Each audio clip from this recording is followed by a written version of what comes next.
মাদককে যদি নির্মূল করতে হয় আপনাদের কার্যকর পদক্ষেপ আমাদের দৃশ্যমান হওয়া দরকার। বাজেটে সেটা দৃশ্যমান নয়।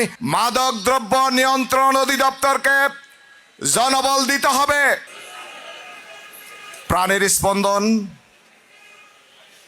আমাদের বাংলাদেশের স্বাধিকার আন্দোলন থেকে শুরু করে ভাষা আন্দোলন থেকে শুরু করে প্রতিটি আন্দোলনের যেই স্মারক এই শহীদ মিনারের,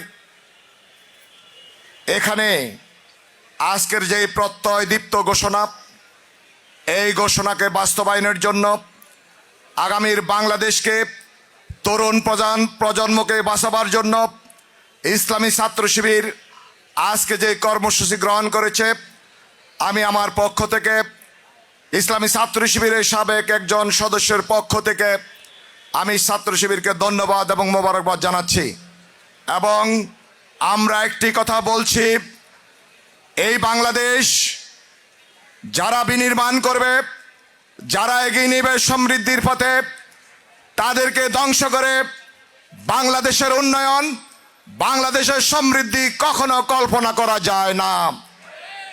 আমরা মনে করি যুব সমাজ যদি রক্ষা করতে হয় যুব সমাজকে, তাহলে সরকারকে উদ্যোগ নিতে হবে।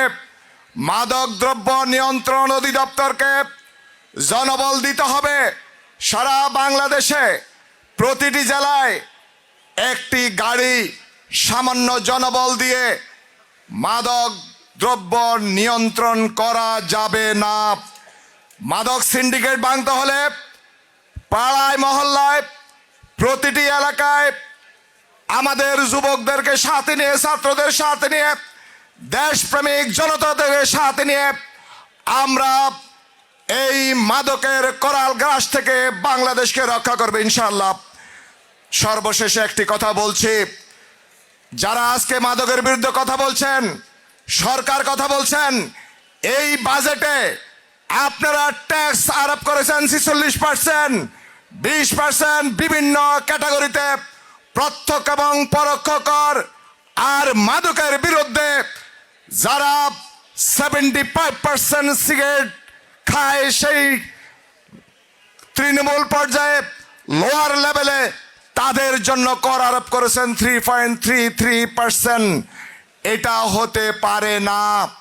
মাদককে যদি নির্মূল করতে হয়, মাদকের বিরুদ্ধে যদি অ্যাকশন নিতে হয়, আপনাদের কার্যকর পদক্ষেপ আমাদের দৃশ্যমান হওয়া দরকার। বাজেটে সেটা দৃশ্যমান নয়। জনবল, বাজেট এবং কর সব মিলিয়ে সরকার মাদক নির্মূলের তার রাজনৈতিক সদিচ্ছার অভাব এখানে প্রস্ফুটিত হয়েছে। আমরা মাদকের বিরুদ্ধে জিরো টলারেন্স এবং দেশপ্রেমিক জনগণকে সাথে নিয়ে মাদকের বিরুদ্ধে একটি দুর্বার আন্দোলন গড়ে তোলবার জন্য সকলকে উদাত্ত আহ্বান জানিয়ে